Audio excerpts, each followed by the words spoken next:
ku danna subscribe kan Giwa TV 24. Mun gode.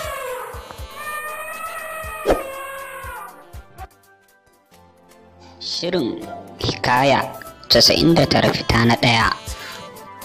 Labarin Kalala da Kalalatu. Akwai wani mutum wai shi Kalala, yana da matarsa wadda ake kira Kalalatu. Kalala Allah ya yi shi wani irin mutum ne, ba abin da ya fi yi illa a yi masa abinci ya ci kaɗai.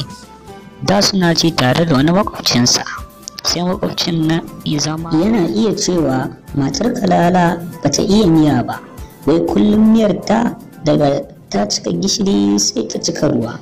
Da Kalala ya ga tsegumin ya fiye yawa, sai ya bar kai abincinsa wurin makwabcin, ya rika fita karatu yana nemo baki, yana kawowa gidansa suna ci tare. To Kalalatu dai ba ta kaunar wannan ɗabi'a ta mijinta, domin bisa ga misali dan da Kalala ya yanka kaji biyu, iyaka Kalalatu ta sami cinya, domin duk Kalala zai kai wurin bakin da ya jawo ne su ci taye. Ta yi ta hana shi wannan ɗabi'a, ya ƙi hannuwa, saboda haka sau da yawa in ya bata da uwa sai ta tsame rabi ta cinye. In Kalala ya yi magana ta ce ya ƙone, ko kuwa ta ce ta sauke ta shiga ɗaki ɗauko kwano kafin ta fito ta tara kyanwa ta cinye rabi. To dalilai dai marasa kan gado ga sunan dai kam Kalala na ta sha, dan shi dai kawai mutum ne wanda Allah ya zuba masa matuƙar haƙuri, shi yasa baya cewa komai, sai dai ce shi kenan. Rannan ko ina Kalala ya samu kuɗi, ya tafi kasuwa ya siyo dakwalan kaji guda biyu ya sayo, yayyo cefane ya kawo gida, ya ce wa Kalalatu ta soya kajin nan gaba ɗaya, ta tashi bayan ya fige ya gyara mata, ta sa tukunya ta shiga suya, abu ga dakwalan kaji duk kitse, sai kuwa ta shiga suya, sai wani abu suke coy in tana juya su, duk kuwa kwaɗayi ya kama ta. Dama ga ta idan nama sai ka ce kura, sai ya wuce zuba da lalalala. Ta sa ɗan yatsa ta ɗanɗana ta ji ko gishiri ya yi daidai, sai ta ji abin daɗi ya kamo ta har ga kiya. Ta ce kai waɗannan kaji yau suna shirin ganin wata irin gajeriyar suya, amma dubi duk yawan kajin nan gona bai fi cinya ba daga cikinsu. Na san dai halin mai gidan nan nawa miskili ne. Ta ci gaba da suya kan shi na jifanta, ta yi kamar ta jure ta kasa, sai ta fara tsame naman tana ci, wai ta kauda mugun yawo. Kafin su soyu ta kusa cinye rabin kaza, da ta sauke sai ta je ta gayya wa mijin sun soyu. Kalala ya ce to sai ki cire cinya guda taki kenan, sauran kuwa a ijiye har sai na nemo wanda za mu ci tare da su. Kalala ta ce to, ta tafi ta cinye yar cinyar da aka ce ita ce tata, ta tsugunna tana kallon saura, sai mai ke zuba nash ta ruga wajen kofar zaure ta leka ko ta hango mijin tafi da bakin, bata ga kowa ba. Ta koma wajen kajin ta kura musu ido, sai ta ce ashe ma fikafikai guda biyu sun kone tun ɗazu, bari in cinye na ɗayar kuma don su zo daidai kada mai gida ya gane. Sai ta kama fikafikai ta fisge ta laƙume, ta sake rugawa bakin zaure ta gani ko mijin na tafe, bata ga kowa ba. Ta dawo ta tsaya bisa kwanan da kaji suke, ta ce shin mai gidan nan zai zo dai, ga kaji har sun fara yin tsanyi. To ni Kalalatu yanzu in ya zo ya tarar wannan kazar duk na fifige ta, ya tambaye ni in ce mai ba abin da ya fi sai in cinye ta gaba daya, in ya zo in ce kyanwar gidan nan ta sace ta. Sai ta tsugunna ta cinye ta duka, ta kashe ƙasusuwan ta kai masai. A ƙofar zaure ta hanga bata ga mai gida ba, da ta ga haka sai ta dawo ta ce a bari ya wuce, shi yake kawo rabon wani, bari in karkare cinya guda kowa ya huta, in ya so in ya dawo ko me ta tafasa ta kone.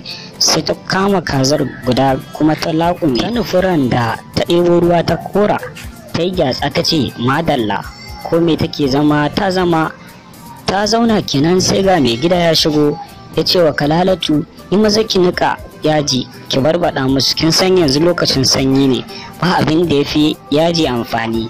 na manta ne in gaya miki ki niƙa yaji tun ɗazu, yi haƙuri yau da kin sha aiki. Kalalatu ta ce ai ba komai, ku dakata mini.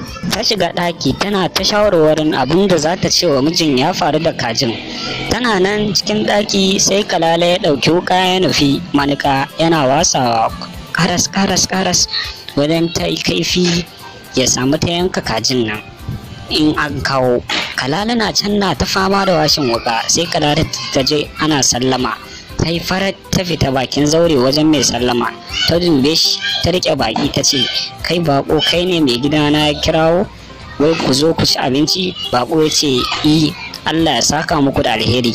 Kalala ta ce kai tafi can sakare, ba ka san abin da ake ciki ba, kana tsammanin mutum mai hankali ya sa a yi masa abinci? Ta farauta neman abokin ci, in kana kama gabanka ka ruga, tun da wuri ka ruga. Ka ji shi can yana washin wuka, kunnanka guda zai yanke, kullum haka yake yi, motsatsi ne. Wannan ko da ya saurara ya ji Kalala na washin wuka sai ya dafe ƙiya ya zura a guje. Kalalatu kuma ta ruga wajen Kalala ta ce ga irin janye-janyen nan naka, baka san irin mutanen da kake jawowa gida ba. Kalala ya ce mahaukaci ne. Kalalatu ta ce mahaukaci mana, ko ba mahaukaci bane ai barawo ne, da barawo ko da mahaukaci ai duk tafiyar su kenan. Kajin da na barbada wa yaji, ko da ya gansu sai na ga ya fusge ya shafa a guje da su, gashi can ya miƙa ya tarkasuwa. Kalala ya ce Allah wadan banza, mutanen duniya ba wanda ke iya musu, dama yar abar kenan. Da ya ban min ko guda ɗaya ai da na samu ta kalace. Takwalan kajin nan duk ya cinye takwalan kajin nan shi kadai. Bari leka ko na hango shi marawa, sai ya ruga wajen zaure ya hanga, sai ga bakon nan can a tattake da gudu, kaca yana korar iska. Kalala ya ce kai abokina kai tsaya, don Allah ko guda ɗaya ka bani, wallahi su kenan mai ɗaki na ko lasa ba ta yi ba, ka ɗauke. Baƙwai kamar bai ji ba. Kalalatu ta ce shi mana a guje, don na san ba zai tsere maka ba, duk wahalan nan da na sha ta zama a banza, ko lasa ban yi ba, ai ka san ba alhaki na ba. Sai Kalala ya runtuma a guje da wukarsa a hannu ya bi baƙo yana kira tsaya don Allah, ɗaya kaɗai nake so, na bar maka ɗaya. Baƙo tsammani ke Kalala na nufin kunnensa ɗaya kaɗai yake so ya yanka.